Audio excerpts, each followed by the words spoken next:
kembali lagi di podcast KSE Unila. Nah, di episode kali ini kita bakal ngangkat tema baru lagi nih. Nggak cuma tentang KSE aja, tapi kita bakal ngangkat tema yang lebih menarik lagi, yaitu tentang mengembangkan diri bagi mahasiswa. Oke, dan kali ini aku juga nggak sendirian dan ditemenin sama narasumber yang hebat dan keren banget nih.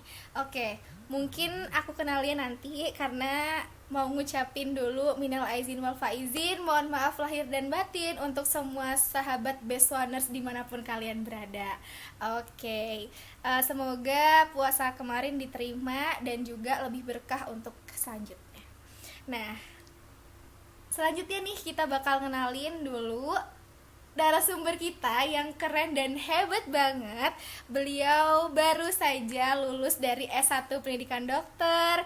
Beliau juga mahasiswa organisasi. Dan yang paling keren nih, beliau adalah Duta Genre Provinsi Lampung tahun 2021. Oke, mungkin langsung aja nih kita sambut Kak Cindy Anissa Putri. Halo Kak Cindy. Hai Beswaners, apa kabar? Boleh disapa dulu mungkin Beswaners ya. Oke, halo Beswaners, kenalin aku Cindy Anissa. Aku juga salah satu Beswan dari KSE Unila. Kebetulan alhamdulillah kemarin udah disebutin dia juga, alhamdulillah udah lulus, sekarang sedang menanti koas ya. Gitu. Semoga Beswaners sekalian sehat-sehat terus ya. Amin. Oke, gimana nih Kak Cindy kabarnya dan kesibukannya akhir-akhir ini apa sih? Alhamdulillah sehat ya. Kalau kesibukannya sekarang lagi sibuk healing kayaknya ya. Lagi sibuk healing ya, Kak, ya? Abis kemarin ya berskripsi ria dan segala macam kegiatannya sebelum koas, masih menanti koas, jadi kita healing dulu bentar kali ya. Keren banget nih Kak Cindy. Mungkin kita bisa kasih tepuk tangan dulu. Keren banget. Nah, oke. Mungkin sebelum masuk ke tema nih Kak, kan Kak Cindy tadi riwayatnya udah anak organisasi, kemudian Beswan juga ya, dan kemudian dan yang paling keren nih karirnya Kak Cindy udah sampai di provinsi dan jadi duta gitu. Oke, Mungkin boleh dibagi dulu nih Kak pengalamannya gimana sih Kak selama berorganisasi, tentunya di KSI dan juga di Genre. Oke, kalau ngomongin pengalaman organisasi mungkin karena dia juga nih Beswaners satu angkatan, satu jurusan juga sama aku, satu prodi. Jadi pastinya tahu lah ya kalau di lingkup kuliah kita itu sebenarnya agak kurang luas ya, karena mungkin kesibukan kuliah dan sebagainya. Paling-paling organisasi di fakultas aja gitu kan. Apalagi dulu di awal kita masih satu prodi aja, walaupun sekarang udah mulai banyak lagi. Nah, menurut aku semuanya itu berubah banget sih ketika di tahun 2020 aku join di KSE Unila ini, paguyuban KSE Unila. Wah, itu bener-bener aku yang punya relasi sama teman-teman jurusan lain, fakultas lain yang sebelumnya aku tuh nggak dapet. Karena ya berkecimpungnya di fakultas aku doang, mana di ujung kan tempatnya. Jadi kayak kurang bersosialisasi, padahal aku pingin banget ketemu sama temen dari fakultas lain, jurusan lain, dan ternyata alhamdulillah terfasilitasi banget di paguyuban KSE Unila ini. Terus juga di tahun 2021 kalau ngebahas tentang duta genre, aku dulu sih sebenarnya mulai pastinya dari Unila dulu nih. Jadi di Unila itu ada organisasi juga namanya PIK atau Pusat Informasi Konseling yang mengadakan kayak pemilihan duta genre. Di situ kebetulan aku belum menjadi anggota nih, tapi aku kok tertarik nih aku buat daftar ke dutanya ini. Terus aku sebenarnya orangnya insecure loh. Mungkin orang-orang nggak ngelihat aku kayak masa sih Cindy insecure gitu-gitu. Padahal aku insecure, aku struggling banget buat kayak aduh ikutan gak, itu maju mundur. Akhirnya aku ngeberanin diri aja deh, udah nggak apa-apa deh, ikutan aja, nggak perlu deh kata orang kayak gimana. Ini aku join, di sana aku ketemu lagi, bahkan lebih luas lagi relasinya, ketemu dari bahkan kalau di duta genre angkatannya lebih luas lagi, dari angkatan 19, 20 gitu, atau di angkatan atasnya lagi jurusannya juga lebih luas lagi. Terus dari duta genre Unila lanjut lagi ke provinsi. Lebih luas lagi, kayak selampung kenal sama teman-teman yang hebat-hebat dan luar biasa gitu.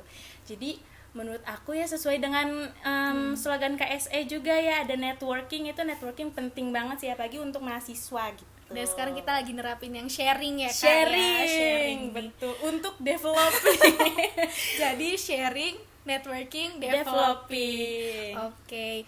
Jadi apa sih Kak motivasinya? Kan biasanya kita tuh pengennya aduh mau kuliah pulang aja deh gitu. Tapi ini Kak Cindy bisa berkarir banget, calon dokter, kemudian organisasinya juga di mana-mana gitu. Yang motivasi itu apa Kak? Motivasinya tentunya pengen, mungkin klise kali ya kalau didengar, pengen mengembangkan diri atau mencari pengalaman. Itu sebenarnya motivasi dasar sih. Tapi yang menurut aku benar-benar jadi pencetus itu motivasi aku untuk keluar dari zona nyaman dan menghadapi insecurities aku itu tadi sih. Mungkin kalau orang ngelihat aku nggak mungkin sih di insecure gini-gini, tapi menurutku setiap orang itu pasti insecure. Dan sebenarnya insecure itu kadang perlu juga loh untuk kita bisa achieve more, bisa berani gitu mengambil langkah. Jadi aku juga nggak mau nih kayak aku masa kuliah aku cuma gitu-gitu aja gitu. Jadi nggak mau stuck di situ aja ya, karena Kak, kebetulan kalau inget dulu pas SMA sebenarnya agak ada sedikit penyesalan sih, aku nggak aktif organisasi, nggak ikut banyak kegiatan, itu cukup menyesal. Jadi aku nggak mau mengulangi penyesalan itu di kuliah ini. Oke, jadi gitu. sekarang terobosannya ikut banyak organisasi gitu ya bener. Kak ya. Oke, mungkin dari pencapaian Kak Cindy sekarang nih, mulai dari karir dan juga organisasinya, itu nggak terlepas dari yang namanya personal branding ya Kak ya, bener nggak sih Kak? Banget. Oke, mungkin aku sendiri tuh kadang masih asing gitu, apa sih personal branding? Nah mungkin Kak Cindy boleh nih Kak dipaparin dulu sama teman-teman sekalian, apa sih sebenarnya personal branding itu? Oke, mungkin best oneers kalian udah sering kali ya udah denger personal branding itu di mana-mana. Tapi sejatinya tuh personal branding itu kalau menurut aku sendiri itu adalah identitas atau ciri khas dari kita sendiri atau cara kita memperkenalkan diri kita ke orang lain. Atau kita tuh mau dikenal orang tuh sebagai orang yang gimana sih? Nah, tapi orang nih kadang suka bingung antara personal branding sama itu pencitraan deh. Nah, itu benar-benar dua hal yang sangat berbeda teman-teman. Kalau personal branding itu identitas kita yang mau kita bentuk, kita bangun itu seperti apa. Kalau misalnya pencitraan tadi itu tuh kayak kita cuma pengen dikenal kayak gitu doang, tapi tanpa progres apapun. Kalau di personal branding misal aku pengen kenal sebagai seorang yang aktif berorganisasi, seorang yang bisa menyampaikan pendapat dan lain-lain. Nah, itu dibuktikan dengan progres kita, ikutan organisasi, mungkin ikutan kompetisi dan lain-lain. Kalau misalnya pencitraan tuh bisa dibilang kayak sekedar cuap-cuap aja tanpa ada actionnya gitu. Dan kalau personal branding tuh lebih baik feedback yang kita dapat bener, ya Kak bener ya. Kalau pencitraan kan kayak kelihatan banget nih orang ini cuma pengen mengesankan gitu orang ya Kak ya. Benar-benar. Oke, kalau misalnya manfaat dari personal branding sendiri itu apa sih Kak buat kita ya, khususnya mahasiswa gitu? Oke, kalau manfaat personal branding khususnya udah aku rasain tuh itu sih. Jadi kita orang sekali lihat kita udah mengerti atau udah tahu nih kesan yang kita tinggalkan atau kesan yang kita tunjukkan itu apa. Misal ada orang yang dia lebih fokus pengen kuliah aja nih, aku pengen fokus belajar dan lain-lain. Nah, tapi ada juga orang yang meninggalkan kesan ini nih anak ini gak cuma kuliah tapi dia organisasi juga.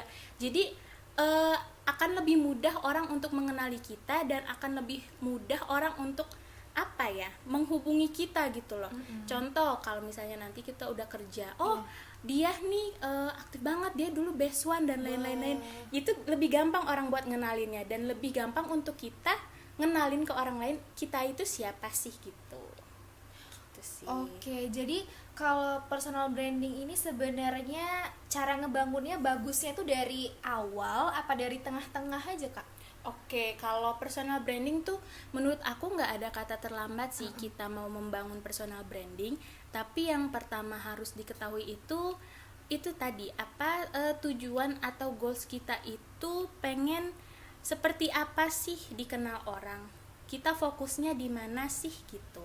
Kalau misalnya aku pengen dikenal orang sebagai orang yang kreatif atau inovatif. Nah itu kan bisa tuh ditunjukin pas kalian berorganisasi, pas kalian di kelas. Mungkin itu benar-benar bisa menjadi media untuk kita membangun personal branding. Dan menurut aku benar-benar harus pahami diri kalian itu sukanya apa, maunya apa gitu. Jadi harus tahu potensi diri Bener kita bener dulu banget, ya, Kak, bener ya. banget. Oke, mungkin Kak Cindy bisa nggak sih ngelihat misalnya nih ada seorang teman gitu, oh dia ini personal brandingnya baik atau buruk, itu bisa nggak sih Kak dibedain? Itu bisa banget sih Bisa ya, banget bisa ya. banget. Kayak orang itu pasti meninggalkan kesan pertama ya, walaupun oke, mungkin orang-orang bilang don't judge a book by its cover kayak gitu, tapi itu nggak bisa dipungkiri teman-teman, karena kita pasti sekali kenal, sekali lihat pasti ada yang namanya kesan pertama gitu. Nah di personal branding ini kita juga pengen meninggalkan kesan pertama yang baik, kesan pertama yang memang sesuai tujuan kita nih gitu. Kita mau dikenalnya sebagai apa, itu bisa banget kebaca sih orang yang personal branding atau orang yang pencitraan tadi dan lain-lain, itu kebaca banget sih. Oke, mungkin nih Kak ya, aku juga kepo nih, apa setiap orang itu harus ya Kak ya punya personal branding yang baik? Itu kalau jawabannya satu kata aja sih iya ya. Karena itu tadi ya, kembali lagi itu menurut aku identitas diri sih ya. Jadi ketika kita udah punya personal branding yang baik, menurutku kita bakal bisa beradaptasi juga di lingkungan manapun. Jadi ketika nanti kita misalnya di kuliah, kita udah kenal nih personal brandingnya udah baik di teman-teman kita, di mungkin lingkungan dosen-dosen, organisasi, itu pasti kita akan lebih mudah berbaur, lebih mudah bekerja sama dengan orang lain. Terus orang-orang juga lebih senang pastinya bakal kalau kerja sama kita. Terus nanti lebih luas lagi di dunia kerja, oh misalnya dari personal branding dia pas di kuliah, oh anak ini ternyata aktif, ternyata keren nih achievementnya bla bla bla, bisa dilihat juga dengan dukungan CV dan sebagaimana dan lain-lain. Pas interview juga pasti kelihatan. Itu menurut aku pasti akan menguntungkan banget kalau kita udah paham dan memiliki personal branding yang baik. Oke, jadi kita terapinnya sekarang tapi bermanfaatnya sampai jangka Sampai panjang nanti ya Kak, bener ya. Karena personal branding ini terus berkembang. Sesuai dengan perkembangan diri kita Betul, juga ya. betul. Oke, mungkin nih Kak, gimana sih pesan Kakak nih buat mahasiswa sekarang yang mungkin nih lagi bingung, oh sebenarnya saya ini harus nge-branding diri saya ini seperti apa gitu, apa Kak pesan-pesan yang mau diberikan? Oke, buat pesan-pesannya, gak usah khawatir karena semua orang yang kalian lihat, misalnya wah si A ini personal brandingnya udah keren banget, kalian harus percaya bahwa mereka pun di awal bingung kok kayak kalian, mereka pun ragu-ragu kok kayak kalian, tapi yang menjadi pembeda, mereka berusaha nih untuk mengenali diri mereka, berusaha mengenali potensi diri, berusaha untuk mengetahui tujuan yang mereka mau capai apa. Aku yakin pasti nanti akan tersusun sendiri tuh. Oh ternyata aku tuh sukanya ini, aku tuh pingin dikenal sebagai orang yang seperti ini. Itu akan mengalir dengan sendirinya seiring dengan kita berusaha untuk mengembangkan diri kita. Jadi kuncinya adalah berani sih Berani berani, ya, Kak. Dan bener. jangan malu-malu Jangan ya, Kak, malu-malu, ya. benar-benar. Oke, nah ngomong-ngomong nih kita udah ada di penghujung episode. Nah, mungkin nih Kak, buat Kakak gimana sih Kak? Mau ngajak nggak nih teman-teman yang lainnya untuk yuk kita sama-sama membangun personal branding yang baik untuk diri kita? Oke, buat best oneer sekalian yang mungkin juga sekarang sudah menjadi best one atau sebagai calon best one, pastinya memiliki personal branding yang baik itu menurut aku sebuah keharusan sih ya. Dan juga itu tadi ya, jangan takut untuk mulai mengembangkan dan membangun personal branding kalian. Kalaupun kalian masih ragu-ragu, bingung-bingung, percayalah seiring dengan kalian berusaha untuk mengembangkan diri kalian, personal branding yang baik itu akan terbentuk dengan sendirinya. Oke, gitu, keren banget nih Kak Best Cindy. Oneers. Jadi tadi ya teman-teman, penting banget nih buat kita untuk membangun dan tahu sih bagaimana sih sangat pentingnya personal branding itu bagi diri kita sendiri. Oke, mungkin untuk episode kali ini cukup sekian dan nantikan kita akan kembali lagi di episode selanjutnya. Bye bye Best Oneers. Bye bye Best Sampai Oneers. jumpa lagi. Thank you.